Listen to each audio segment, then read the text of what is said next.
진리는 그 진리를 담은 자의 옳음을 증명하는 도구가 아니라 그리스도의 말씀과 은혜는 그리스도를 믿는 자 혹은 그리스도의 진리를 담은 자 혹은 그리스도의 진리가 된 자의 옳음을 증명하는 도구가 아니라 진리의 진리됨을 그것을 담은 육체를 통해서 증명하는 거죠. 이해되시나요? 이런 깊이 있는 철학적인 명제를 그냥 웃자고 한 얘기가 잘난 척 한다고 그러지 마세요. 분위기가 어두워가지고 웃자고 안 웃어가지고. 그냥 우리 그리스도인의 실존은 뭐냐면 기독교는 그리스도교예요. 그러니까 이렇게 진리를 깨닫고 진리가 된다라는 이 명제 속에 이런 얘기를 자주 하는 데가 어딘지 알아요? 진리를 깨달으세요. 진리가 되세요. 득도의 깨달음으로 올라가세요. 원래 불교가 그래요. 오늘날 불교는 불교도 아니에요, 사실은. 기독교보다 더 타락했어요, 걔네들은. 그런 식으로 진짜 하면 안 돼, 불교가. 불교를 오해하고 있죠, 많은 사람들이 실제로. 근데 그분들은 그 자력 구원이잖아요. 내가 어떤 노력을 해서 올라가는 거예요. 근데 우리는 무슨 구원이에요, 기독교는? 소위 말해, 타력이라고. 밖에서 뭐가 들어와야 되나. 그 차이가 있는 거예요. 근데 이 뭐냐면 우리는 하나님의 언약의 기둥. 어디죠? 그리스도의 십자가. 이 십자가는 사실 아니고 원래는 그냥 스타우로스가 원래 뭐예요? 그냥 십자가는 원래 아니에요. 예수님이 십자가에서 달린 게 이렇게 언약의 기둥에 이렇게 죽으신 거예요, 사실은요. 또 이런 십자가도 있고 또 이런 것도 있고 원래 지금 이 교회는 그 십자가는 그냥 교회가 만든 거예요. 언약의 기둥에서 하나님이 죽었죠. 그럼 그 죽음 속에 누가 있어요? 갈라디아서 2장 20절 19절 보면은 내가 그리스도와 함께 나아가 있죠. 나도 죽고 하나님도 죽어서 뭐가 나온 거예요? 생명이 나온 거예요. 그걸 내적 생명이라고 표현하고 이거를 이제 우리가 다락방 설교 예수님의 설교 그거에서 표현할 때 뭐라 그래요? 그거를요? 요한이라고 표현하죠. 요한의 뜻이 요하네스로서 하나님의 사랑을 받은 자, 은혜를 입은 자, 그러니까 아들이 된 거죠. 소위 말해. 됐죠? 그러니까 내가 그리스도를 잘 믿는 나를 증명하는 것이 아니라 하나님이 죽으시고 내가 죽어서 다른 차원의 생명이 된 거예요. 나를 통해서. 이거를 증명하는 거라고요. 이거를 증명하는 게 아니라. 이해되시죠? 내가 열심히 죽었어요. 내가 잘 죽었어요. 내가 예수님 잘 믿어요. 이게 아니라 그리스도와 함께 죽어서 나온 그 생명. 그게 있냐고 항상 여쭤보는 거예요. 그러니까 이걸 부정하는 정도가 아니라 아들로 나온 그 생명이 있냐. 여기에서 예수님이 십자가에서 죽으실 때 어머니에게 뭐라 그랬어요? 그 요한복음 19장쯤에요. 보소서 내 아들이니다. 엄마한테 요한에게 엄마 이제 내가 엄마 아들이 아니라 요한이 엄마 아들이야 그런 거예요. 그 얘기가 요한이 나중에 이제 예루살렘 교회나 에베소 교회 이제 담임 목사가 돼가지고 사는데 문제가 없으니까 우리 엄마 잘 좀 돌봐주라 그런 부탁이 아니라 거기에서 진짜 아들이 나오는 거예요. 그리스도가 죽고 내가 죽어서 거기에서 진짜 아들이 나오는데 그 아들이 누구라고요? 요한이라. 그 요한은 누구예요? 여러분 그 성경의 마지막으로 누가 완성했어요? 요한이. 복음서 누가 완성했어요? 요한이. 그래서 하나님의 말씀이 우리에게 주어지는 거죠. 내가 하나님의 사랑이 된 그 요한이다. 그 얘기예요. 그게 나의 옳음을 증명하는 도구가 아니라 내가 예수님 잘 믿어요. 이렇게 힘들고 어려울 때조차도 내가 신앙 포기하지 않고 내가 이렇게 기도 포기하지 않고 하나님만 의지하고 있는 나 그거 아니에요. 내가 이렇게 어려운데도 교회도 출석하고 교회 봉사 얼마나 열심히 하는데 그런 게 아니라고요.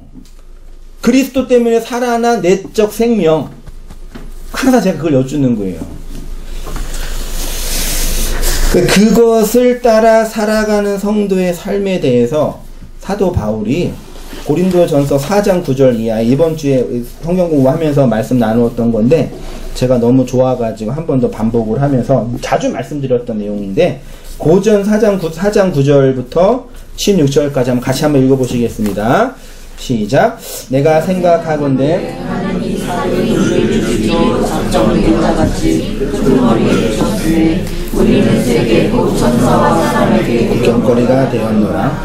우리는 그리스도 때문에 어려서구나. 너희는 그리스도 안에서 지혜롭고 우리는 약하나 너희는 강하고 너희는 존귀하나 우리는 비천하여 바로 이 시각까지 우리가 줄이고 목마르며 헐벗고 매맞으며 정처가 없고 또 수고하여 친히 손으로 일을 하며 모욕을 당한 즉 축복하고 박해를 받은 즉 참고 비방을 받은 즉 권면하니 우리가 지금까지 세상의 더러운 것과 만물의 찌꺼기 같이 되었도다.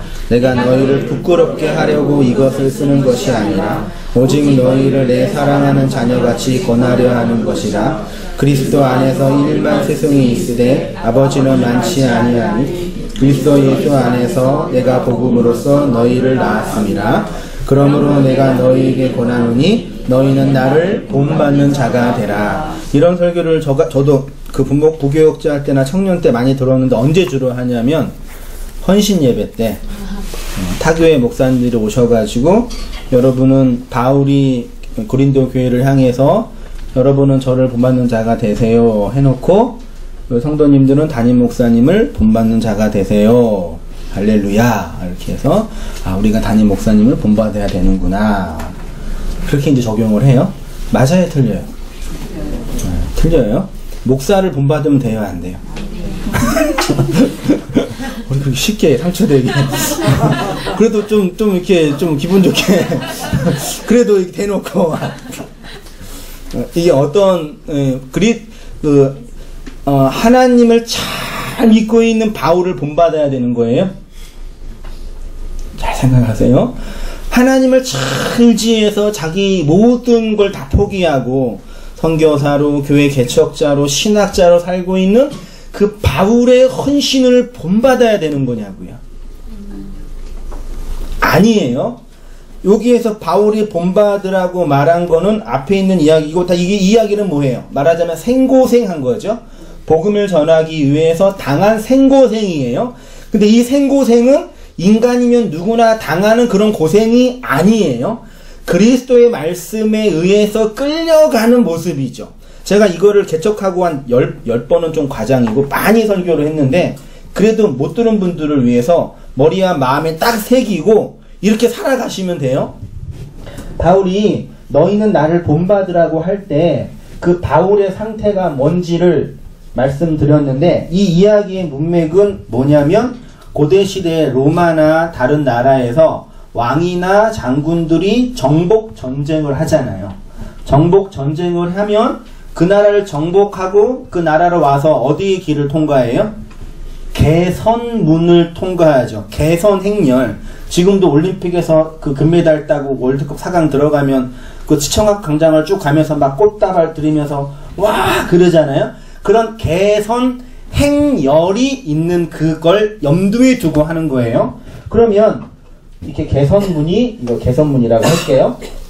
있고 그 황제나 왕이나 장군이 맨 앞에서 내가 이방 나라를 정복하고 왕으로 오고 있어요. 그래서 모든 백성들이 꽃다발을 던지면서 그래 우리 북한에 있는 동포 생각하면 돼. 와 그러죠. 그 김일성 주체 그분들 왕이 와서 이제 나 잘했어, 나 칭찬해줘 이렇게 하잖아요. 그 뒤에 누가 있어요? 왕을 따르는 군사와 장군들이 있고 그다음 그 뒤에 뭐가 있어요? 개선행렬에 이방에서 이제 노획해온 그 전리품이 있죠. 그 전리품 뒤에 뭐가 있어요? 그걸 포로가 있는 거예요. 포로가 있는, 이 포로는 그냥 오는 게 아니라 어떻게 와요?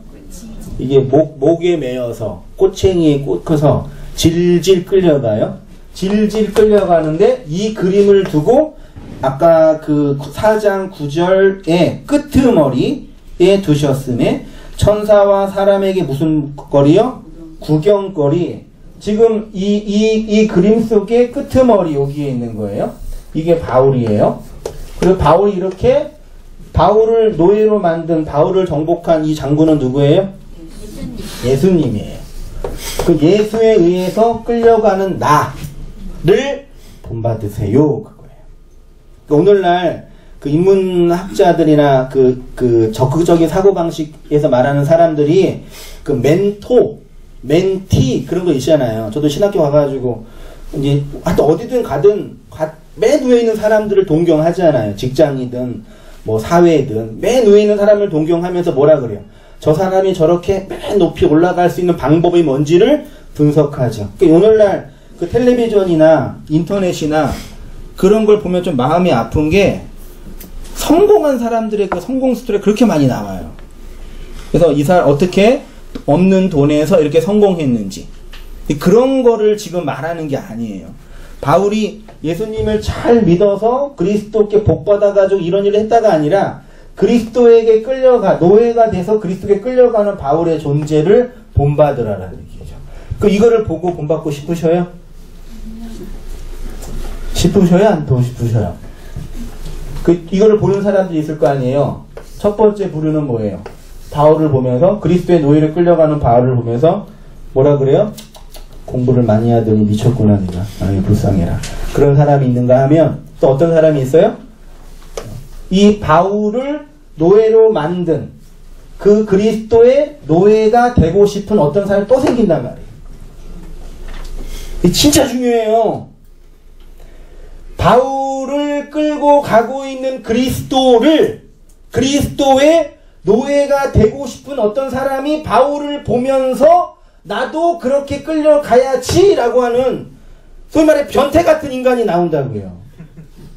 이 세상에 선악체계와 다른 방식의 관점으로 역사와 세상을 바라보는 하나님의 택한 백성이 이 선포되는 그의 인생과 존재를 통해 선포되는 이 말씀으로 본단 말이에요. 이게 말씀이에요. 말씀들 그 요한계시록에 있는 그리스도들 말씀들 세상에 보여지는 말이 되는 거라고요. 오늘날 그 교회가 경건을 회복하고 영성을 회복한다고 하는 그 방법들이 다 뭐예요? 그리스도를 잘 믿는 나를 드러내잖아요. 틀렸어요. 그거는요. 그리스도께 끌려가는 나. 아까 십자가에서 내가 죽어서 내적 생명이 나오죠. 요한으로. 성도에겐 그게 있단 말이에요. 성도에게만.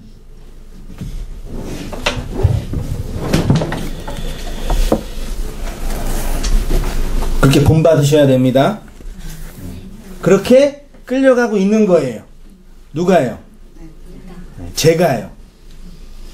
그런 저를 본받으세요? 아주 이렇게 왜요? 저를 본받으세요? 네. 그리스도의 말씀에 끌려가고 있는 저를 본받으시라고요. 무슨 말인지 아시겠죠? 내가 신앙생활 잘하고 있고요. 제가 목회도 열심히 하고 있고요. 저는 착해요. 그 얘기가 아닌 거 아시죠? 또 여러분이 그렇게 그 말씀에 끌려가면 끌려가는 여러분들을 보면서 또 이상한 사람들이 나오는 거예요. 어떤 사람들? 너를 그렇게 만든 그 예수께 나도 끌려가야지. 그게 전도예요. 그게 진리를 흘려주는 거고, 그게 말씀을 나누어주는 거고요. 그러니까 그런 거, 이런 거 이렇게 말씀 묵상하고 명제를 만들어 놓고 이렇게 역사와 한국 사회와 이 한국교회 교계를 보면, 종교 환경들을 보면 미치고 환장을 모르시는 거죠.